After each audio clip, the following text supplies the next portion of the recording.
Let's talk about what's going on with these with Chicago, man. This story is it's getting a little crazy. We kind of derailed a little bit there, but here we go.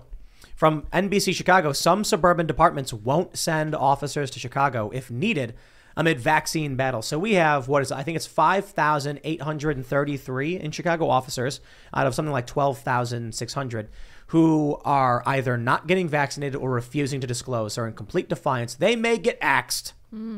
And Lori Lightfoot's like, well, we don't need them anyway because we'll find a way. Yeah, they find a way by calling Suburbs and saying, please send us your cops when they're having trouble. Now these suburban departments, some of them are like, yeah, on your own. So this is a good indication to, I don't know, get out of Chicago. Get out of cities. Yeah, get out of cities. It's already bad in Chicago. I mean, what are you getting away right, from? Like, it's already horrible. More children died in Chicago from gang violence than COVID. So that should tell you something.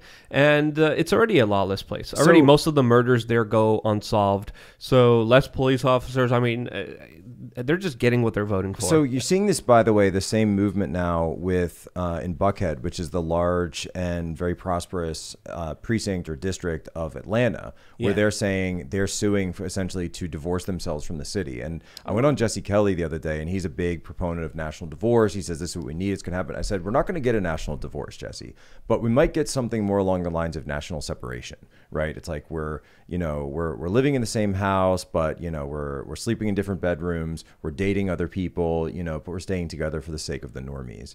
And I think you're going to see that more and more, because if you look at Illinois as a state, right, it's like a bright red state with the exception of Chicago, right? Being it's just dark Chirac. Blue, right? Chirac, yeah.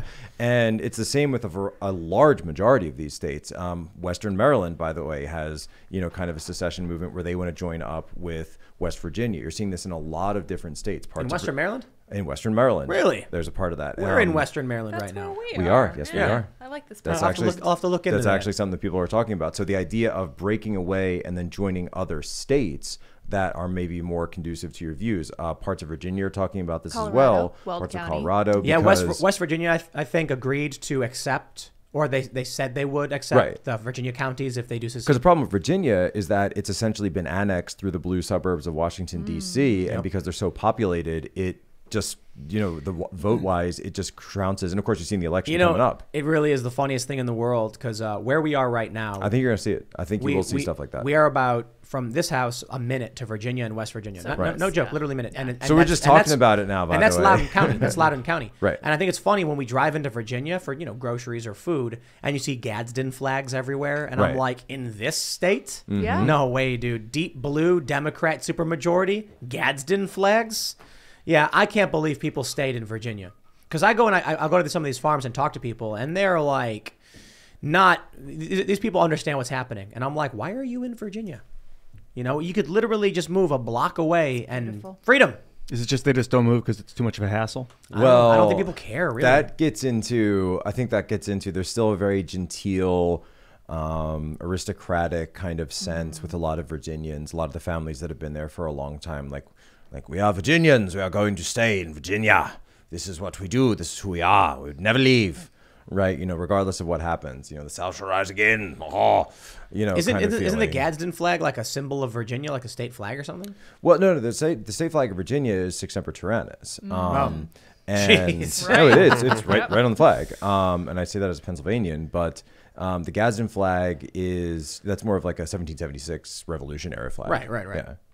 Yeah, but you can get it as your license plate in Virginia, I'm pretty sure. You can, yes. Dude, I was just looking at the state flag of Virginia. It's like a Roman dude standing on top of another guy with a crown on the ground next to him. That's epic. So what's Sic Semper Tyrannis? What does that mean? Thus unto tyrants. Yes. And it's basically like the overthrow of the tyrant? It's what John Wilkes Booth yelled when he assassinated Abraham Lincoln. Oh, yeah. Wow. Ian's face was like, but he wasn't. No, he wasn't the originator of that phrase. Right. But supposedly it's related to Julius Caesar.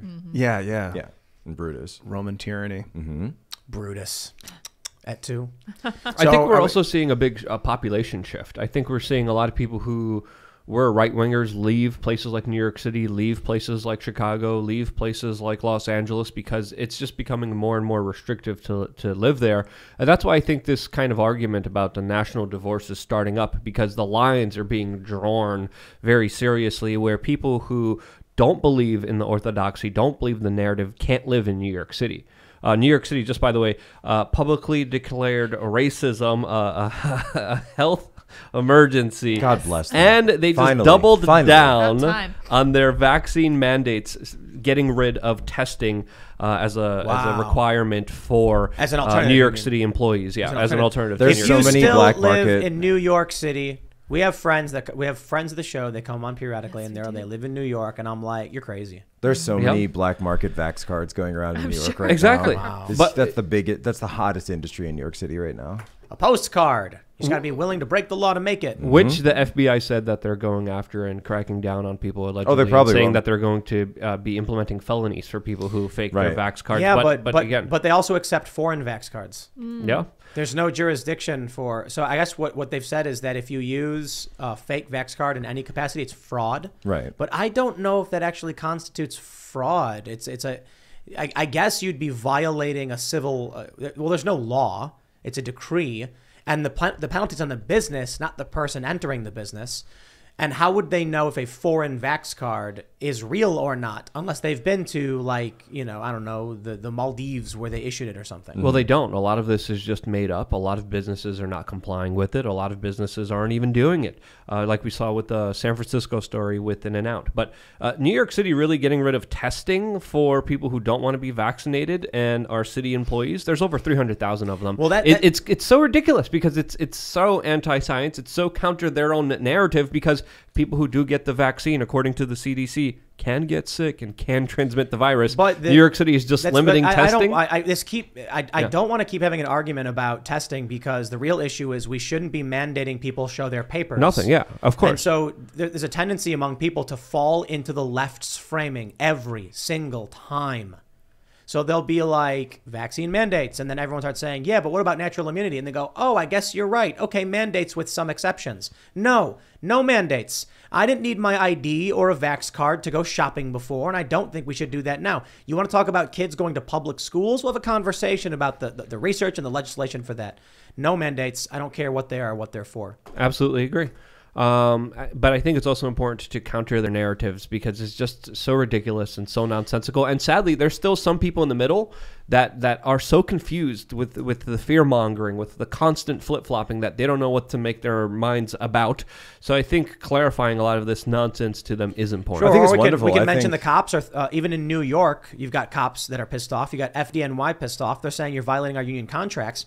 And if you're in Chicago, you probably already know how bad the crime can be. Huh. Now imagine it getting worse. Suburbs saying, we're not going to help you. This is your problem. You've got cops in Seattle walking off the job, turning in their boots. Turning in their boots, saying we quit. Good for them. Yeah. People saying no. Continue. So this is why I say this, folks. Enjoy your leadership. Get out of cities for at least, I don't know, the next 5 years, maybe more. Just this is a downward spiral. This is something that I hear that Schellenberger talked a little bit about this, but didn't talk about some of the money that's that's being put up behind these people like Chesa Boudin and Larry Krasner. A lot of this is Soros money, huge left-wing institutional money that's going to support these guys who, let's just call it what it is. They're pro-crime. They're allowing crime to be committed in these cities. In Philadelphia, they're stopping traffic stops. Just traffic stops are now not going to be done in the city of Philadelphia because they claim it's racist. New York City, you could shoot up with drugs and the cops can't do anything about it. So they have this area in Philadelphia called Kensington, and they call it the Kensington Beach, because it's essentially an open-air drug market where you can go, and so many people are doing drugs there. They're shooting up in public and then kind of like passed out on the ground. It looks like they're guys sunning themselves at the beach. They call it Kensington Beach. And there's a few like Instagram accounts and YouTubes where you can go and just see the absolute depravity and dregs of human society. I saw one video. It was a woman with a newborn baby and still had the umbilical cord on, and she was just lying there on the ground. Wow. Oh my gosh. That's your cities right now in the United States. So, and it's only going to get that much worse. It's getting worse. I know it feels like things are bad, folks. This is just but the it's beginning. Gonna get worse. People don't get it either, man. They really don't. Like the Washington Post, they were like, maybe instead of being upset about there not being food on the shelves, lower your expectations. No, see that? No. There's a backstory to that op-ed. So that op-ed, I've been told, was planted by Kamala Harris's press team. Because yes. Wouldn't surprise me. To generate hatred for herself? No, generate hatred towards Joe Biden. Oh. So to make his head blow up, to make Ron Klain and Jill Biden. So this has been my whole theory of the case, and I've been reporting this, for months now. We just had the leaked audio from the White House from my insider. My whistleblower came out on this with the vaccine mandates, that what one of the big friction points between the two sides. We know Kamala Harris and Joe Biden, they were never friends, right? It was a shotgun marriage. He wanted Klobuchar originally, but then when Black Lives Matter took off, Shotgun marriage. and when that took off, the party basically said, you need to choose Kamala Harris. So they've been doing everything they can because they can see, and even Rasmussen had the story today, 54% of voters now believe that Biden is in cognitive decline. Oh, yeah. And that everyone kind of knows that Kamala Harris is the freight train that's coming forward. So Jen Psaki, Ron Klain, and Jill Biden are doing everything they can to say, throw sand on the tracks and, delay the inevitable. Oh, we're going to give her immigration. Oh, we're going to give her climate change. Oh, we're going to give her the border. We're going to give her all this stuff. It doesn't matter because no matter what you try to do to sag her down, you're not going to help Joe Biden. Now think about this, He's still right? the Titanic. I want you to imagine something. In this reality, Joe Biden is a fumbling, bumbling idiot. Mm-hmm. He's screwing everything up. He's our Yeltsin. And Kamala is coming for him because this is her chance. But now I want to rewind and present to an alternate theory, an alternate reality, where they all, Obama and Biden and Hillary and the Democratic establishment sit down and they say, this is going to be rough for us. If we win in 2020, we're going to have to reverse Donald Trump's policies because they helped too many poor people. And we need this country to be torn and gutted. But people will get mad at us. So what do? So Joe Biden says, look, I'm old. Give me one term to reverse Trump's policies and destroy this country. And then I'll take the heat for it. And then what does Obama say? You don't have to do this, Joe. Remember that quote? Yes. That's what he really meant.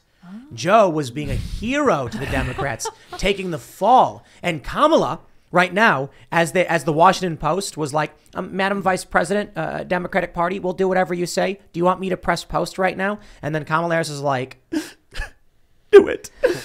And then they press enter and a tear rolls down. And then Joe walks up to her and puts his hand on her shoulder and says, it's okay. It needs to be this way. She's like, but they'll never know what you did for this country. Oh my It's like, gosh. no, I can be that hero. Yeah, no, I don't see it. I think Kamala Harris, think of it. She goes from a staffer to the mayor of San Francisco to becoming the DA of San Francisco to becoming the Attorney General of California to becoming the Senator of California. Oh, no. To becoming the Vice President. And she will be, ladies and gentlemen, embrace it. Embrace it. Oof. She will be the first female president of the United States. Selected, not elected. Oh my but gosh. what I've also been told on this, she wants to pick another woman to be the vice president. I hope she picks Pelosi. So you'll have a full female. God. Actually, I've heard Whitner is the one that she's looking at. Gosh. Yes. All female. There's The gonna be a future is civil female, war, dude. folks. Oh my If How the can future, the if future is Kamala, female. The my future is goodness. civil war. Yeah. Yeah. The future is because female. look, when we say that, we all start vomiting like in our mouths a little bit. They're saying the same thing about Trump. They're like, Trump's going to run and it's going to be Trump again. And Oh, he is going gonna run. He It's is. civil war, dude. If you have a Kamala Harris Trump ticket, it's just like Versus Trump. right. Right. Yeah, Not no, both sorry, of not them together. together. Yeah, no, That'd not be ticket. weird. Yeah, no. Kamala Weird twist. Whitmore ticket. I mean, that's just. Oh, that's it. No ah. way. Wow. Yeah, think about that. So that's mean, where I, maybe it that's just- where I live. You maybe- got to be ahead. Maybe Trump just wins in a landslide at that point. I mean, Yeah. if you look at the polls right Well- now, even like Quinnipiac and some of like the more left leaning, Quinnipiac is a dyed-in-the-wool Yeah. blue poll, and they're basically saying that Trump would win if he ran today. So they're going to use this as an excuse and be like, Biden can't do it. Biden's going to be like, I did my best. And The economy's better than whatever. Well, it'll Well, probably be like economy's better. it'll probably be like oh, there's a heart issue, or there's something. Like you're not going to actually see the 25th Amendment, but behind the scenes, it'll be like, Joe, I know that you failed the cognitive test, right? I know that you couldn't draw the clock. I know that you couldn't say, purple monkey dishwasher. And so, either you resign or I'm going to go through this thing and destroy your legacy. I just thought of a really good idea for a meme because I've been watching House, Mm-hmm. I'd love to see just like someone put Biden's face over the patient when he's like, true on a shot with depression. And then you have House trying to And diagnose then House, it. yeah. He's like, Yeah, he's like, you could rotoscope it. yeah. You could be like, the patient has tics, is stumbling and falling down the stairs. failing to speak properly, slurring speech. What is the diagnosis? And then the next scene is the team, when they always have that team scene where they're like, could it be sarcoidosis? Autoimmune? Is it autoimmune? It's never. Wait, then whose house though? It's just House. It's just House. Him, yeah. But then you could have like Trump in there, I guess. And then Trump comes in. And he's just like, he's falling apart. He's not doing very well. He's not doing. Do you guys see this this breaking Trump news? By the way, he's announced he's launching a social media network. You saw this? Yep, trying it again. He's a little too late, I would say. Yeah. A little late to the show. Oh wait, no, hold on a second. I've got breaking news. My mom just texted me. She says, "Take off your jacket. People are saying your T-shirt says." IP USA. No, it's just TP USA. All right, Mom, for you, I'm gonna do it. She's down in Florida right now. Let's talk about